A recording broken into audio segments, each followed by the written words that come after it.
Welcome to Interview from Mexico. I'm Laura Carlson, and I'll be your host as we look at cutting-edge issues with the men and women who know them best, here on Telesur.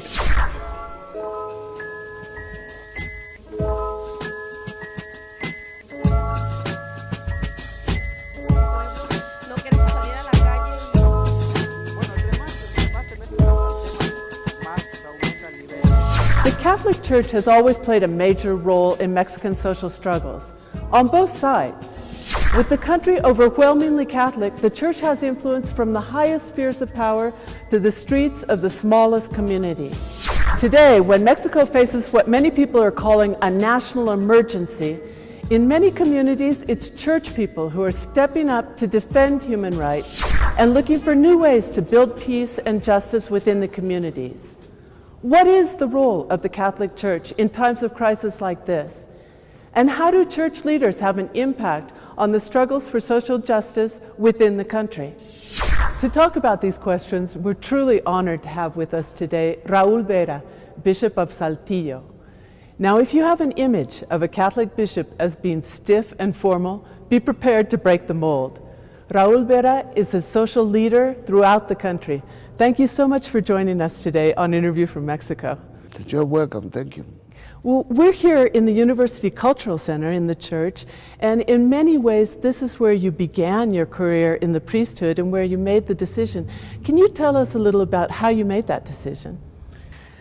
I was studying. Well, I studied because I got a degree, the career of chemical engineering here in the university. And I started to attend the university parish, and here we had a circle to talk about the reality we were experiencing in Mexico. And the reality we were experiencing as university students, and also our reality as youth, and how life affected us. And these were discussions that always took place here in the context of the gospel. So I began to be concerned with how to find answers to the questions we discussed here. Una respuesta a estas cuestiones que nosotros discutíamos acá. Al mismo tiempo, at the same time, I took a course for a year in the second to the last year of the career called School of Leaders. It was 2 weekends a month, we had it, and there I had the opportunity to get to know from a more political perspective, from broader perspective, more about the economic situation in the world and in Mexico and Latin America. And we're talking about a critical period in history around 1968, right? Así es, yo ya en el 68 estaba como pasante. That's right. In 68 I already had finished courses, but 68 arose as a result of youth organizing. We became very critical, and the Dominicans were the ones who taught me to have this critical reading of history. There, I began to ask myself what would be my role as a chemical engineer within the industry. At this time, the industry was in the hands of the foreign companies in Mexico, and these foreign companies already were cheating on tax questions. They imported the technology, and the transformation of Mexico from being an agricultural country to an industrial country was done in a very irregular way. The countryside was abandoned, and they began to oblige farmers to move to industrial cities simply to become skilled workers. So I didn't want to become part of the economic policies and also the social policies that the Mexican government had at the time, that I was going to have to become a collaborator, because I was going to be part of the industrial development. And also I didn't want to work for the foreign companies. So my first choice was to remain at the university, and within the university generate a process of critical thinking among young people when they were my students. But very soon I realized, because I was working as a teacher in the university at this time, that I finished my coursework and I was doing my thesis to get my degree as a chemical engineer. I was working in a laboratory in the university in the Department of Chemical Engineering, but at the same time I had to teach, which was my social service. That's where I began to question the youth. So it seemed like a great option to join an order that had an international dimension and experience and helped me become a much more positive person in society, in the economic and social policies of my country. And since then, you've worked with victims, you've worked with indigenous people, you've worked with homosexuals, you've worked with some of the most vulnerable and excluded sectors of society. And why that option? Because these irregularities that theoretically I learned they committed in Mexico within this process in which I was found myself involved as an agent of the industrial transformation, as an engineer, as a chemical engineer, precisely the ones who moved me to not become part of this were the victims of this process. And in that moment, the ones I saw most intensely as victims were the same workers who would be my fellow workers in the factory. Those workers who, as I said, came from agricultural life to live in areas of poverty here in Mexico. And not just here in Mexico, but this is where I saw it. Excuse me, I'm going to have to interrupt you there because we have to take a short break. We'll be right back. De los ciudadanos registrados en el padrón electoral acudió a las urnas. Lo que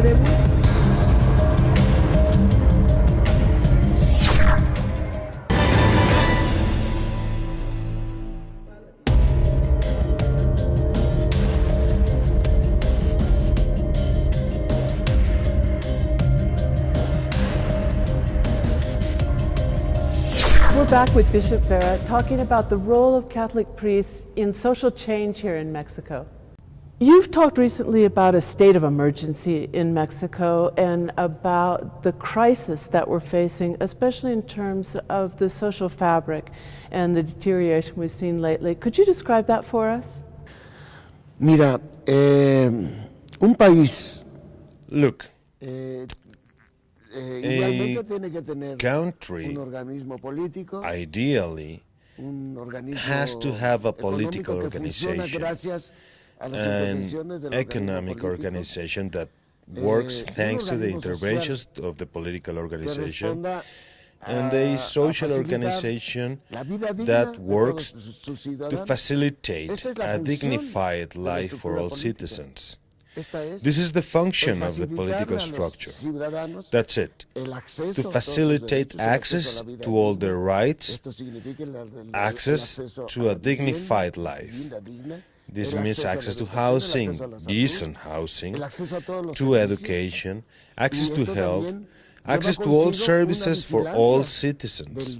And this also implies minding the economic situation. I mean, how do you administer the resources the country has on all the means that for the citizens can facilitate this structure? One of these areas is the labor question. En la cuestión laboral debe haber un salario digno, un salario de acuerdo al costo. In the labor question, there should be a decent wage, a wage that keeps up with the cost of living, a wage that allows a worker, an employee, and their families a better life. In Mexico, there isn't not even a concern at this time among the political class for the majority of Mexican citizens. The political class has dedicated itself at the executive level, we are a democracy with executive power, legislative power, and judicial power, and all have attempted and carried out deviation of the power we gave them, the power of decision we gave them to attend to the people. And they are using it and putting it at the service of the industries and the transnational and national companies, at the service of big business, to put it at service of a minimum population that is living high at the cost of the social deterioration. That is, the distribution of income is not taken care of at all. The income, the big part, the high percentage of the income, is received by a tiny percentage of Mexican citizens, and all because of this social structure. This political structure of Mexico has been placed at the service of the world economic model, which consists of transferring the wealth of the earth to a very few hands. They call it's absurd, they call it a welfare state, that which monitors social cost, that which invests and important profits income in social programs. They call it a welfare state, that which provides service to the people in education, in health. No, this is a welfare state, no. But this is not a welfare state if they exempt multinational companies from paying taxes. So they'll come to Mexico to give us employment, to give us jobs.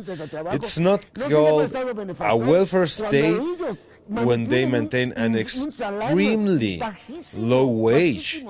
Really low, like around 70 pesos, 60 pesos, when the Constitution says the minimum wage should provide work, should provide workers a decent life for them and their whole family of four people. It's in the Constitution. Well, this phrase, deviation of power, is actually one of the conclusions of the process of gathering testimony from all over the country about violations of rights and legal violations under the People's Permanent Tribunal. What are some of the lessons? I know you participated in that process. What are some of the lessons of that tribunal? Las acciones del tribunal. The activities of the tribunal consisted in listening to testimonies from victims for 3 years, through 3 hearings, they called them, in which we had judges. There were 10 working groups, 10, in which the Permanent People's Tribunal was organized. The Migration Working Group, the Environmental Devastation Working Group, the Working Group on Violations of Labor Rights, the Working Group on Violence Against Journalists and Misinformation, the Femicides and Gender Violence Working Group, the Working Group on Corn, and others. And this is what we presented to the judges of the tribunal. We presented a synthesis of every one of the working groups. But before we presented this, first, we presented the records. There were 2 days of final hearing, which were held the day of the 13th and 14th. I think it was in November last year. Then another hearing the next day after readings of each of the working groups, and 5 members of the organization group presented arguments to demonstrate before the judges the deviation of power in the executive branch, the deviation of power in the legislative branch, and the deviation of power in the judicial branch, and the deviation of power in the whole model, in the whole economic system of Mexico. So this provided a real broad view of the country. Of course, it was 3 years of pre-hearings. And what was that view? Was it drastic? Yo fui parte de los jueces. Yo fui parte de los I was part of the judges. I was part of the committee of guarantors during the 3 years. For us, well, we were the guarantors, that we were on a platform of individuals with recognized moral standing that were asked to form, and I was among them, and we accompanied the process. But at the end, I was among the judges and had the task of appearing before the judges to say, Mexico is the most destroyed country in the world. Mexico is destroyed, is dismantled. They have taken away the rights of the people. Not only have they taken away their resources, they have stripped them of their rights. And that's with this deviation of power that the political class is carrying out. That's a dramatic conclusion. We'll come back to that, and I want to talk about some of the emblematic cases that have arisen recently. We'll be right back after a short pause.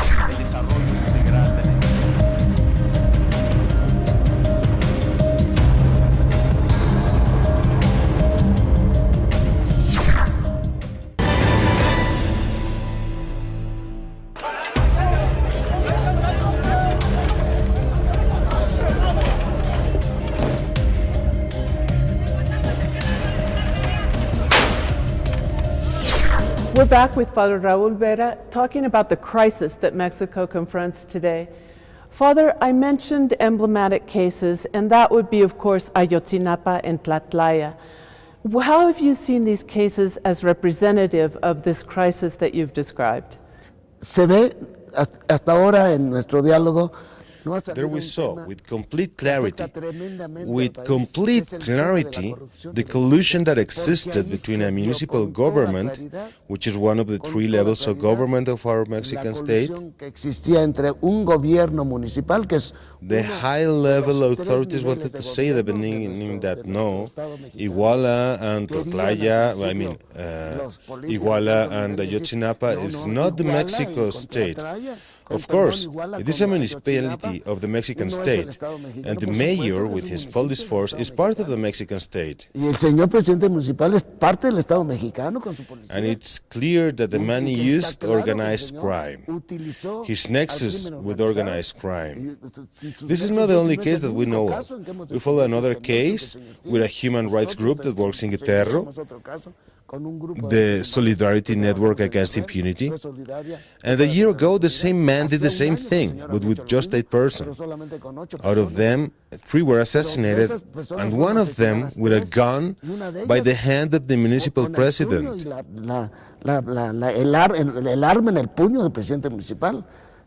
And he was the head. He was an ally of groups and popular movements. The case of Tlatlaya, in the case of Tlatlaya, the offenses that the Mexican army has committed in the context of this famous war on drugs increased. The Mexican army, or members of the Mexican army, are accused of having extrajudicially executed this group of people that had already given themselves up, and that there was no reason for them to execute them. The Mexican army has done this before. En el caso del Charco, que no está juzgado todavía. In the case of El Charco, which still has not been brought to the justice, and they did it also in the war on the Zapatista movement, when they went to hospital to assassinate.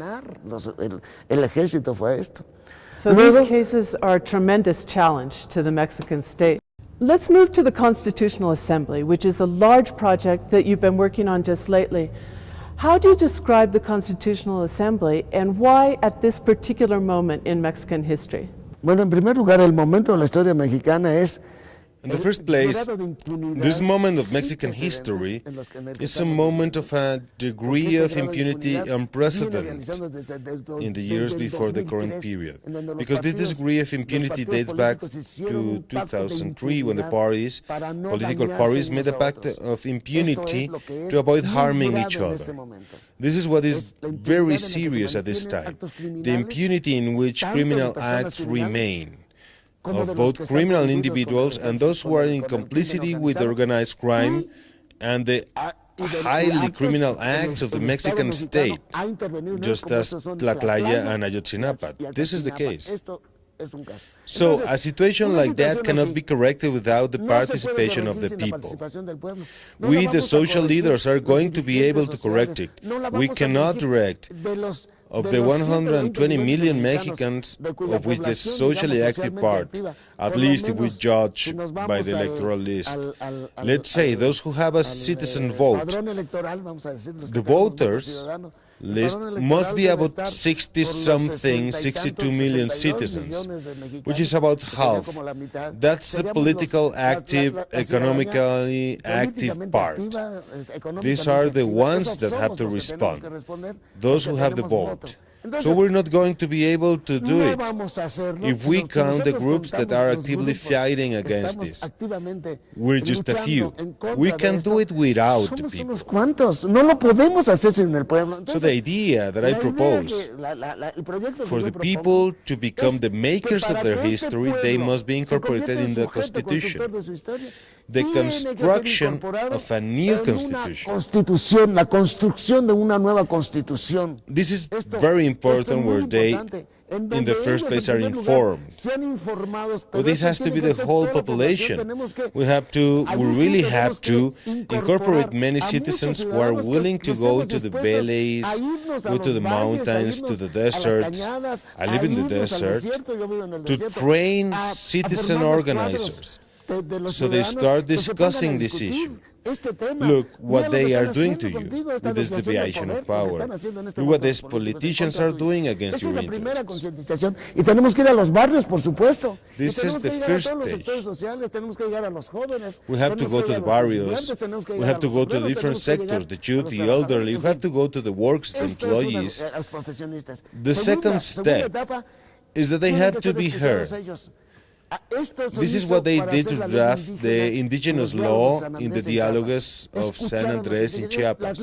Listen to the indigenous people. The indigenous law come out of their proposals. So this is the second step, to listen to their voices and have to incorporate them into a new constitution, the voice of the people. And the third step is that the people themselves in the constitution that's being formed, and for those we have to have a very agile activity to do this rapidly as possible. We have to take the different sectors of the constitution. We're not going to send it as a block. We're going to take it in parts and present it to specialists. We will gonna hand them the questions regarding law to the students and universities, and give them the part they have to have, and then elect a new Congress, but in a popular manner, without the participation of political parties who made their pact of impunity. And we have a political class that is totally rotten. This Congress has to be inside. The new Federal Congress and the new local Congress have to be established in spaces of the Chamber of Deputies, and the Congresses by the people themselves, not by force. So it's listen, debate, act, and take power as people. Exactly, that's it. But to take power in a peaceful manner, already there's a lot of blood spilled in the fight for independence. A lot of blood in the Mexican Revolution, a lot of blood in French invasion. Now we have many more means and much more capacity to do this through the peaceful incorporation of people, that they think about it, they make proposals, and then, in a peaceful way, in accordance with the Article 39 of the Mexican Constitution, the people can give themselves what they decide should be the government. And it's in the Constitution. Digamos, la Constitución es, digamos, el eje aglutinador. Let's say the Constitution is in effect what binds people. Then, afterwards, and this is why we need the intervention of universities, we need the intervention of specialists. As I said, that's how the Dialogues of San Andres worked. And that's the way the indigenous law was created. We need attention on the part of many people. But the people are the principal actors. The people are the protagonists that give the nation back its freedom, its democracy, its justice, and its peace. Well, thank you so much, Father, for being with us here today. And thank you. We'll be back next week on Interview from Mexico.